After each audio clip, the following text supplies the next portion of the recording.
All right, the Phillies enter this season with a revamped bullpen. We're going to get to the new additions in a moment, but let's start with the closer. Ricky Bo knows all about that. Joan. This is his first spring training with the Phillies. He's going to have a full season as the Phillies closer. So how much of a luxury is it to have Duran at the back of this bullpen for an entire season now? Oh, it's fantastic. I mean, when you really think about it, the Phillies haven't had that long-term closer for a while. I mean, I guess you go back to Hector Neris at this given time. And to me, I think he's one of those guys that you can count on to just use in those situations. I mean, yes, okay, home games, maybe tie, you use them in those situations. But to be lights out, I think that's the bottom line here. I mean, he's got a really good fastball. His breaking stuff is outstanding. And he knows how to use it. You know, you could have a closer out there that's just a thrower. I know he throws hard, and people will say, well, he's the gas guy. He comes out, fires away. Yes, he is, but he could spot those pitches. He throws above the zone about as good as any pitcher the Phillies have. And, I mean, to me, a guy that can go out and finish a game without breaking a sweat type thing, those are the type of guys that you want on your team.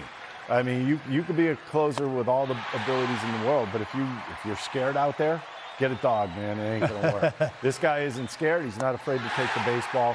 And I would not overuse him in a sense. I mean, you're not going to see him go 2 innings unless it's late in the season. They desperately need games. But the one thing that I would do is make sure most of his outings are save opportunities to preserve his arm. And our great producer Sean Kane tells us the last 30 save season from a Phillies closer, Jenrry Gomez. Nice.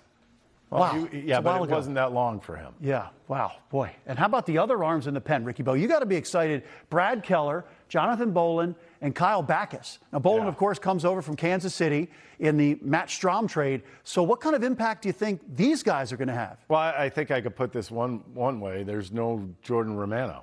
I mean, when you really think about it, we saw Keller pitch in WBC. He's throwing the ball extremely well.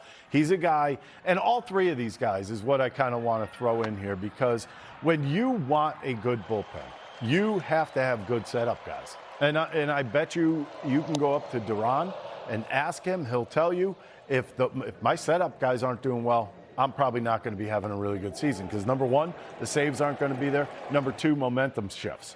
And when you have guys that are shut down in the 7th, 8th innings, that makes life easy for a closer. And I could attest to that, because I've had good setup guys and I've been out there with some bad setup guys. And when you have the bad guys, it makes your job 10 times harder. And I think these three guys not only solidify the 7th, 8th, 9th innings, but I want you to think about this. You also have Alvarado that's thrown into that spot too.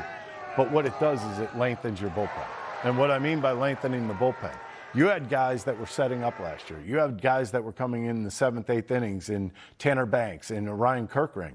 They were coming in those spots. Now they're going to be pushed to 6, 7, possibly, even sometimes the 5th inning. So when you start to do that, your bullpen gets stronger and stronger as the days go by. And as long as all these guys stay healthy, this could be a monstrous bullpen. Yeah, and Orion Kirking, of course, we saw how the NLDS ended for him. A really, really tough moment for Orion Kirking. And I like what he told me at spring training. He said, that was one test. But I'm not going to fail the whole semester. I'm not going to fail the final exam. That's one test. So do you think he's able to put that behind him, and also dealing with the hamstring during spring training? Yeah, the hamstring part stinks. I mean, you go into spring, you just came off of this, what happened in L.A. at Dodger Stadium, and then all of a sudden you can't do anything. So I think that's probably the biggest step back that he took. I think he's taken this all kind of in stride. I'm sure it hurt. It had to hurt, because that's a play you work on every single day. Every single day you're working on a play like that. But when I look at a guy like Orion Kirking, if I were to take him and go face-to-face with him, forget it. There's nothing you could do about it. That's one thing, to be completely honest with you, if I could have brought with me when I played, because when you're in the moment, everything is so big to you. It's not that big of a moment. They didn't lose that series because of Orion Kirking. They lost that series because they weren't hitting the baseball. And I'm just being real about this. It wasn't Orion Kirking's fault. And as a matter of fact, the only thing you possibly could do is forget it. I think he did the right thing. Got the spring training, talked about it right away. Now it's gone. Yeah. Now it's gone. And I guarantee you, when he comes back on Thursday, standing ovation when his name is called. That is my – that's what I believe is going to happen. And when that happens, he'll feel the weight lift off of him. Yeah, and the organization and his teammates all supported him, so that's got to mean a lot. As a reliever, the one thing you have to remember is to forget. Yeah.